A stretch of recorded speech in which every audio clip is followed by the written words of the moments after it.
বিলের এই সবচেয়ে ভালো মাছ ধরার জায়গাটা আজ আমি দখল করেছি। বাবা দেখো, আজ হাটে গদাই কাকু ইলিশ মাছ বিক্রি করছে। রাত ফুরানোর আগে এই মাছগুলো বেচে তাড়াতাড়ি বাড়ি ফিরতে চাই। শেষমেশ মাত্র এই কটা ছোট পুঁটি মাছ কপালে জুটলো। এই যে মানুষ খেকো রাক্ষসী।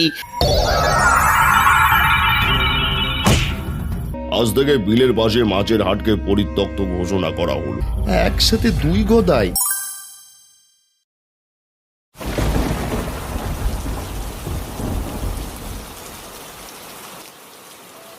বাবা দেখছো বাইরে কেমন মুষলধারে বৃষ্টি হচ্ছে, মনে হয় খাল বিল পানিতে টইটুম্বুর। আর যদি একটা বড় মাছ পাওয়া যেত। সৃষ্টিকর্তার উপর ভরসা রাখ মা। এবার এই বর্ষার হাটে যদি একটা বড় মাছ বেচতে পারি তবে এবার যদি অনেক টাকা পাও বাবা, তবে হাটের থেকে আমার জন্য কি একটা নতুন লাল টকটকে জামা কিনে দেবে? কতদিন ধরে নতুন জামা পরি না। কিনে দেবো মা। আমার জাল সেলাই প্রায় শেষ। দেখি বিলে গিয়ে দেখি কপালে কিছু আছে কিনা। তুই তোর মার সাথে থাক, বৃষ্টি না থাকলে তোকেও নিয়ে যেতাম। ওগো, পান্তা ভাতের খিচুড়ি রান্না করেছিলাম, একটু মুখে দিয়ে যেতে। এখন আর খাবো না গো, মাছ পেলে হাটে বিক্রি করে তারপরে এসে খাবো। যাই গো। মুষলধারে বৃষ্টির মধ্যে হারান তার জাল নিয়ে বেরিয়ে পড়ে বিলের দিকে। সেখানে গিয়ে দেখে গদাই আর তার বউ হারানের সেই মাছ ধরার জায়গাটুকু দখল করে আছে। এ কি রে গদাই, তোরা এখানে কেন? এটা তো আমার জায়গা।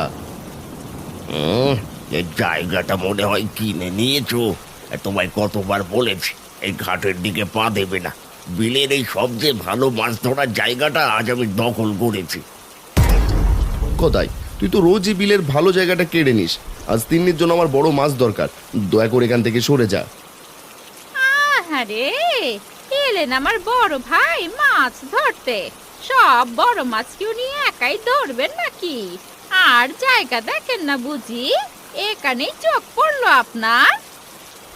দেখো ছোট বউ, প্রতিদিন এখানে বসে আমি জাল ফেলি, আজ তোমরা দখল করে নিলে, এটা কেমন কথা? আমরাও এত কথা বুঝি না, জায়গা পেয়েছি তাই দখল করে নিয়েছি। এখন যাও তো, তোমার সাথে কথা বলে মাছও ধরতে পারছি না।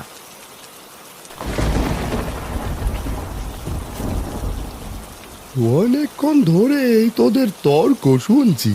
গদাই, নিজের আপন ভাইয়ের ওপর এভাবে অন্যায় করতে তোর কি একটুও বুক কাঁপে না রে?